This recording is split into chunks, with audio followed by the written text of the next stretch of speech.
Hey everybody, so this is Terry and I am with Gateway to Counseling, of course, and I am on my last days of my trip in India. And as you can see, I'm at the Taj Mahal. And guys, I don't know if you know the story, but this was actually built by a king for his queen. And on her dying bed, she made three wishes. And one wish was that he'd never get married again. And second was that her son become king. And that third, if he would just do a little something for her in her dying days and build her something. And if he couldn't, she said that was okay. And so within 6 months of her dying, he started building this. And look at that. I mean, her body is actually buried there. And I just think it is such a love story. And as I'm sitting here just meditating, I'm thinking about this whole trip to India has been so much about a love story.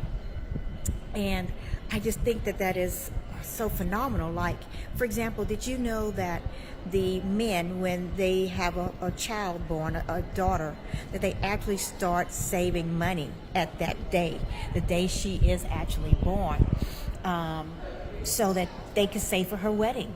And weddings here last 3 to 5 days.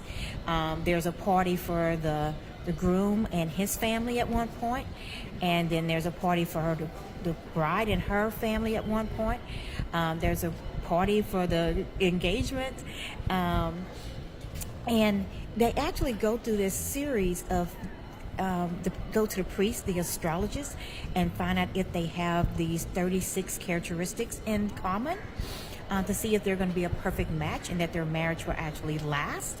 I thought that was so interesting. I know back in the States, we do that as Catholics. We go and have, so many sessions with the priest to see if we can work through some different things and be prepared for a better marriage, right? And so they do that here.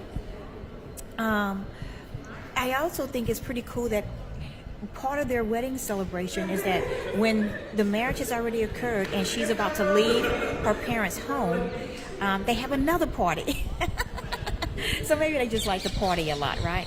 So you guys see a lot of people walking around and talking and laughing and things like that. But it just made me really think about love. And some of you know that I've been married twice, divorced twice. But I know that both my husbands really love me. And that brings a lot of joy to my heart. And that's why I was able to go on. They just didn't know how to love. But guys, here's the reality. Sometimes we don't know how to even love ourselves, do we? This whole trip has been a journey for me to love myself. And yes, I do know how to love myself. But I think that sometimes we get so busy and so caught up into the things that we need to do for others that we forget sometimes to take care of ourselves. And I have a huge family and I love my family, and sometimes I'm so busy loving on them that I get overwhelmed, to be honest. And I need to take that time for myself, to be with myself, for myself, and love myself. And then when I return, then I'm able to even love them even more. And my friends, I think that I'm so honored to have so much love. Here in India, it can be a little depressing sometimes because you see the poverty here. You see men using the bathroom on the side of the road, or you see cows walking through the streets and crapping everywhere, and there's flies everywhere. But one of the other things you see men holding hands, hugging each other, walking together. You see women doing the same thing, and not in a sexual manner, in a friendship manner, like we are best friends. I love you this much. This culture is so involved in loving each other as much as they can. And I think that that's what love is all about, isn't it? It doesn't have to be perfect, guys. It doesn't have to be wonderful. I think sometimes we get so caught up in the States of everything has to be perfect, and it doesn't. It just has to be. I have to give my best, and you give your best, and together we work through it, right?